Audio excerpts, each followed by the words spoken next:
আসসালামু আলাইকুম। আপনারা কেমন আছেন? ভালো আছেন? আমি ভালো আছি আলহামদুলিল্লাহ।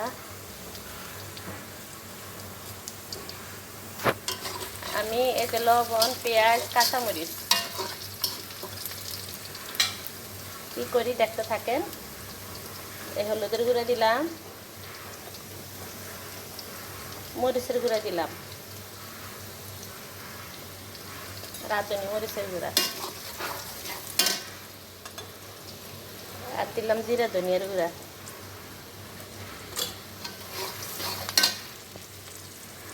দিয়ে দিলাম সবজি। আমি শীতকালে আসলে সবজিটা একটু বেশি ভাজি করি। এখন শীতকালে দেখবেন আমার অনেক বেশি ভাজি। আমার ছোটো ছেলে বলছে আমি একটু ভাজি করে সবজি, আর এমনি আমরা একটু সবজি বেশি খাই শীতকালে। কাঁচা টমেটোটা ছিল না, কাঁচা টমেটোর দিন ভাজি করে ফেলাইছি, তাহলে কাঁচা টমেটো দিতাম।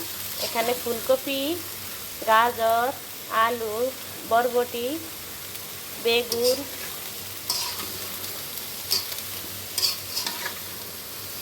ফুলকপির কয়টা ডাঁটও দিচ্ছি চিকন চিকন করে।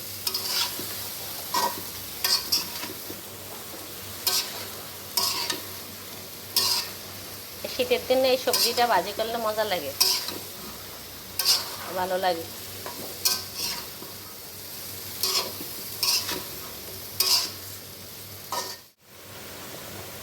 এরকম সবজি আমরা বেশি খাই।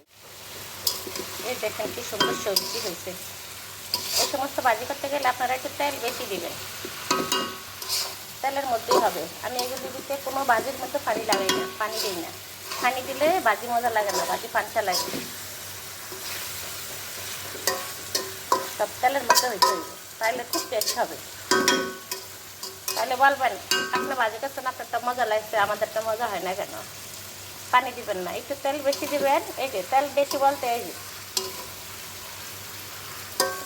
তেলের একটু বেশির মধ্যে দিয়ে ভাজি করবেন। যেমন ভাজি করবেন তেমনি এক ভাজি দিয়ে খাওয়া শেষ হয়ে যাবে। আমি অন্য কিছু আর রান্না করি না, আমার মানুষ 3 জন, তাই এইভাবেই রান্না করি, সাথে সাথে খাওয়া হয়ে যায়। এখন ঢাকনা দিয়ে রাখছি আর একটু হোক। এই যে এইভাবে ভাজি রান্না করলাম, কেমন হয়েছে কমেন্টের মাধ্যমে জানাবেন। প্রথমে এই ভিডিওটি দেখবেন একটি লাইক দিয়ে। এত কষ্ট করি আপনাদের জন্য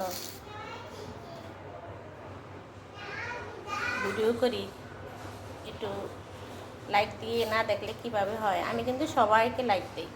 এবার লাইকটা দিতে অনেক সময়কে জানি না কেন লাইক অনেক সময় উঠে না, আবার অনেক সময় উঠে।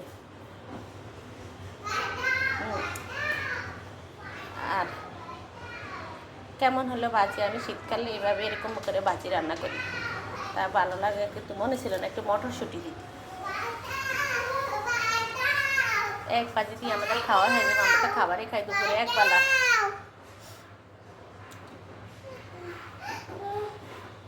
সবাই ভিডিওটি দেখবেন। আর আমি কীভাবে ভাজি রান্না করছি আমার আরও লিঙ্ক দেওয়া আছে, দেখে নেবেন। আমি এইভাবেই ভাজি করি পানি ছাড়া। আর সবাই আমার ভিডিওটি দেখবেন, আর একটি লাইক দিয়ে ভিডিওটি দেখবেন। আর যারা এখনও সাবস্ক্রাইব করেন না, একটু সাবস্ক্রাইব করে আমার বন্ধু হয়ে যাবেন। আর যারা পুরান বন্ধু আছেন তাদেরকে অনেক অনেক ধন্যবাদ।